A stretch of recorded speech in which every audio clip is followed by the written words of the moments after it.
Hi, my name is Suvi Isken. I'm the CEO and co-founder of Someturva. And I have my background in social media research, and today we're going to talk about online harassment and cyberbullying with adolescents and children in Finland.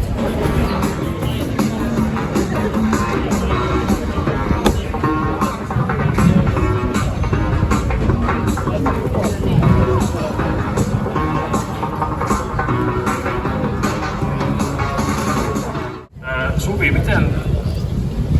onko niin kuin jotain vinkkejä vanhemmille ja miksei opettajillekin, miten tavallaan sitä nettikiusaamista tai nuorten kokemaa kiusaamista pystyisi tunnistamaan verkossa?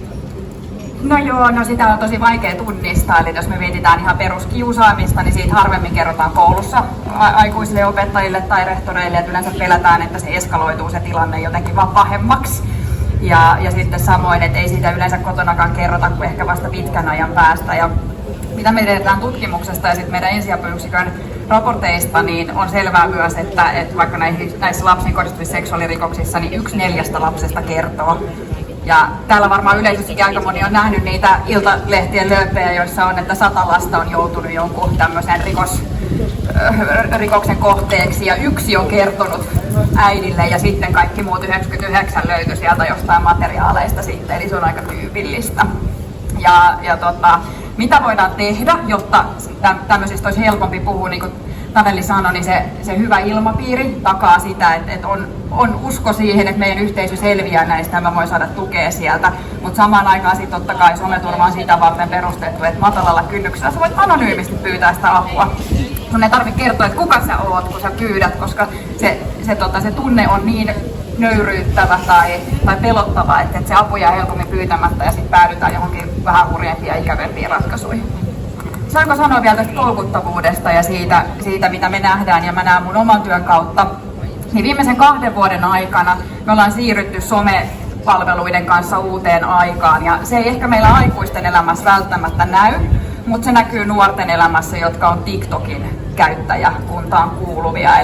Eli siellä käytetään TikTokia 3-7 tuntia päivässä, mikä tarkoittaa sitä, että suuri osa siitä vuorokaudesta on TikTokille omistettu. Ja sitten ehkä se, että mikä on meille uutta kaikille ja mikä on Suomi-areena asia ehdottomasti, niin se, että nämä TikTokin algoritmit on todella voimakkaat. Et jos sä oot psykologisesti terve ihminen, niin sut vedetään niillä algoritmeilla sinne palvelun piiriin. Et se ei ole sun oma valinta, että lähdetkö sä sieltä pois vai et.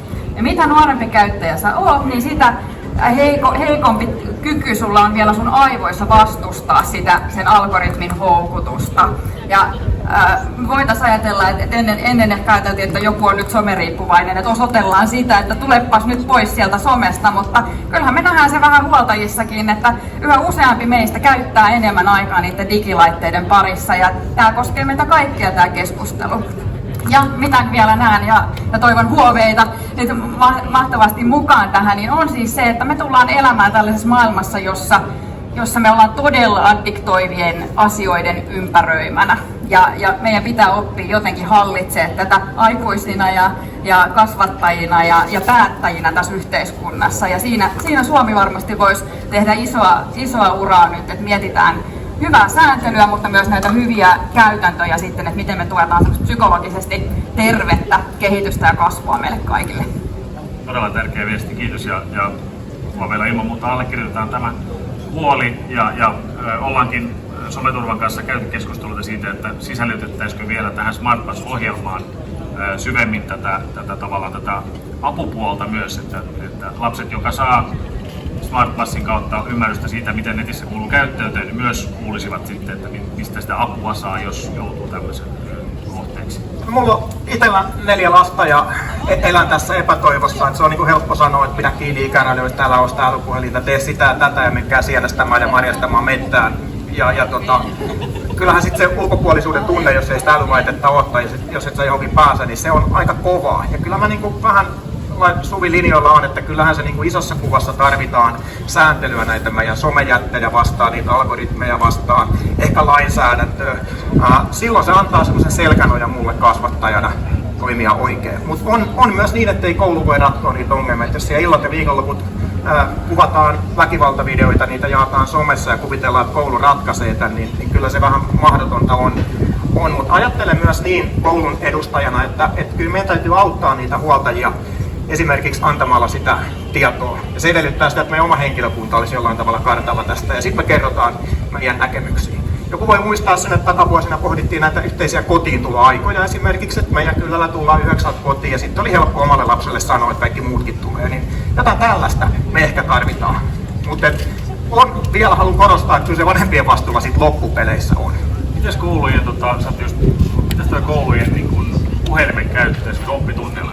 Ymmärtääkseni siitä on jo jonkinlaista epätietoisuutta vielä siitä, että saako vai eikö saa olla puhelintunnilla. No onhan se tosi selvää, sitä epätietoisuutta varmaan vähän hämmentää erilaiset lakialoitteet ja muut, joita puhutaan täyskieltoja.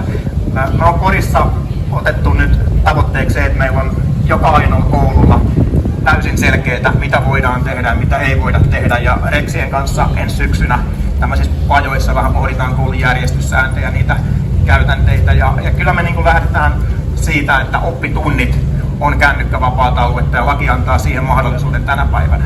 Mutta on myös niin, että kokonaan sitä matkapuhelinta ei voi sen koulupäivän ajalta tällä hetkellä kieltää. Siellä pitää olla sellaisia hetkiä, että sillä voi olla yhteydessä ja sitä voi käyttää. Mutta jotenkin ajattelisin vielä niin, että jos koulussa on tarjolla erilaista aktiviteettia ja sitä hyvinvointia siellä tuetaan, niin silloin ehkä ihan niin paljon sille kännykälle ei ole myöskään siellä tarvetta. En ole itse minkään täyskieltojen kannattaja. Hyvä niin.